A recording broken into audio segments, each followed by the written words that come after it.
होती है जो अपने पति की हत्या केवल एक हाथ से ही उसका गला दबा के कर देती है।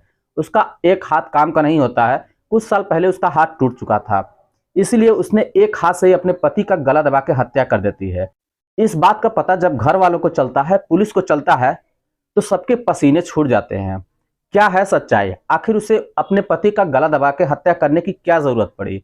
उसने ऐसा क्यों किया? जब इस बात का खुलासा हुआ तो लोगों के रोंगटे खड़े हो गए। क्या है इसके पीछे की कहानी? आइए जानते हैं पूरी कहानी इस वीडियो में। लेकिन वीडियो में आगे बढ़ने से पहले बस वही छोटी सी रिक्वेस्ट कि वीडियो को लाइक करके चैनल को भी सब्सक्राइब कर दीजिए ताकि मेरा हौसला बढ़े। दोस्तों, ये सच्ची घटना है उत्तर प्रदेश के बिजनौर जिले की। वहां पे एक कॉलोनी पड़ता है जिसका नाम आदर्श नगर कॉलोनी होता है।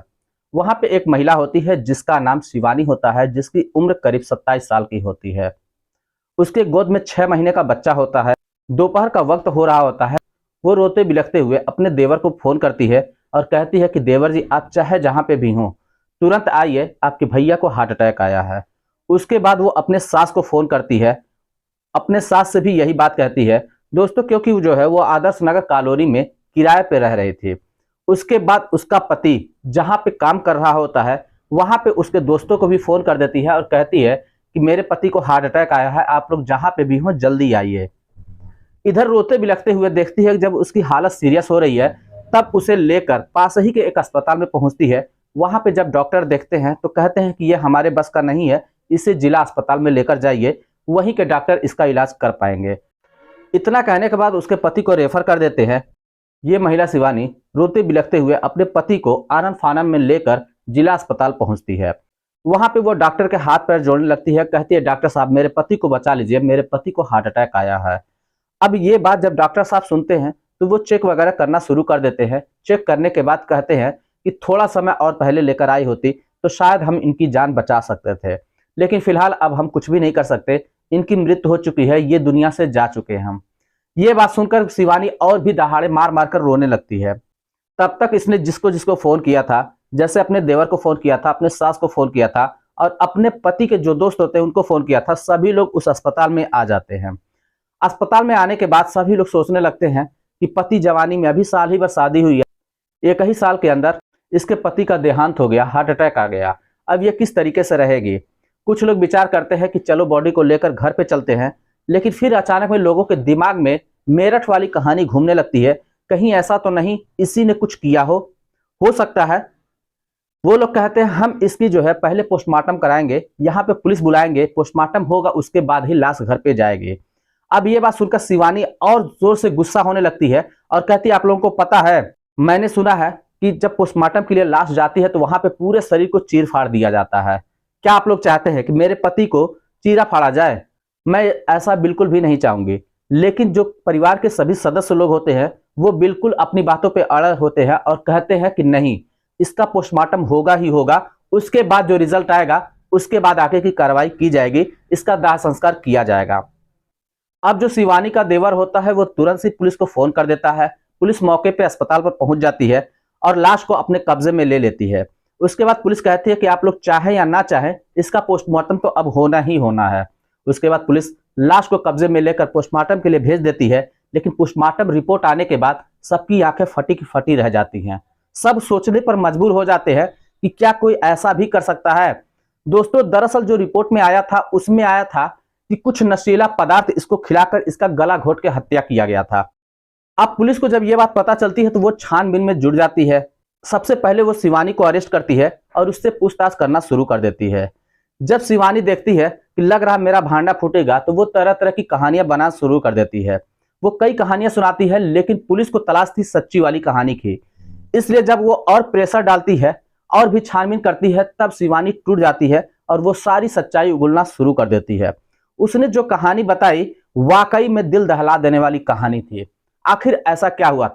दोस्तों, शिवानी का जो पति होता है जिसका नाम दीपक होता है, वो बचपन से ही पढ़ने लिखने में काफ़ी ज़्यादा होशियार होता है और जब वो पढ़ाई लिखाई अच्छी तरीके से कर लेता है तो वो जो है फिर सीआरपीएफ की तैयारी करना शुरू कर देता है और सीआरपीएफ भी ज्वाइन कर लेता है। लेकिन सीआरपीएफ ज्वाइन करने के बाद फिर उसे लगता है कि नहीं यार, मैं इतना पढ़ा लिखा हूँ, मुझे ये नौकरी समझ में नहीं आ रही है, मुझे कुछ ऐसा काम चाहिए कि ऑफिस में बैठ के काम किया जाए। तब उसने और भी तैयारी करना शुरू किया और भी एग्जाम क्रैक किया क्रैक करने के बाद उसे जो है रेलवे में टेक्नीशियन की नौकरी मिल जाती है और वो वहीं पे नौकरी करने लगता है। इसी दौरान वो अपने घर पे आता जाता था। तो गांव में ही एक जगह पे शादी थी। ये शादी अटेंड करने के लिए वहां पे पहुंचा था। तो वहां पे इसकी मुलाकात एक लड़की से होती है जिसका नाम शिवानी होता है। शिवानी देखने में बेहद ही खूबसूरत होती है। अब जो है दीपक शिवानी को दिल दे बैठता है और उससे ही दिल लगा लेता है, उसे से ही प्यार करना शुरू कर देता है। दोनों की नजदीकियां बढ़ती हैं, दोनों की जो है बातचीत होनी शुरू हो जाती है। दोनों एक दूसरे का नंबर शेयर करते हैं और उसके बाद फिर कुछ दिनों के बाद इन दोनों की शादी कर दी जाती है। शादी होने के बाद फिर शिवानी कहती है कि मुझे यहाँ पे नहीं रहना है, मुझे तुम कहीं और पर लेकर चलो, जहां पे तुम नौकरी करते हो तुम मुझे वहीं पर लेकर चलो। फिलहाल दीपक मान जाता है और शिवानी को अपने साथ में लेकर जहां पे नौकरी कर रहा था वहीं पे लेकर चला जाता है।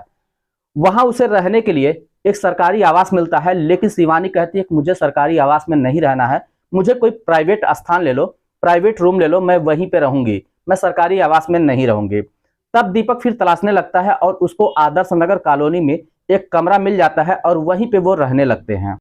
धीरे धीरे समय अच्छा गुजर रहा था, लेकिन दीपक एक बात नोटिस कर रहा था कि जब भी वो ऑफिस जाया करता था तो उसकी पत्नी बहुत ज्यादा खुश हो जाया करती थी। जब वो ऑफिस से आया करता था तो उसकी पत्नी बहुत ज्यादा उदास हो जाया करते थे। अब ये सब देखकर दीपक के मन में होने लगता है कि लग रहा है इसका किसी और के साथ चक्कर है। वो इस बात को लेकर उस पर शक करने लगता है और कई बार इस पे जो है उसको मारता पीटता भी था। और जब से मेरठ वाला कांड हुआ है तब से उसका शक और भी ज्यादा गहरा हो गया है।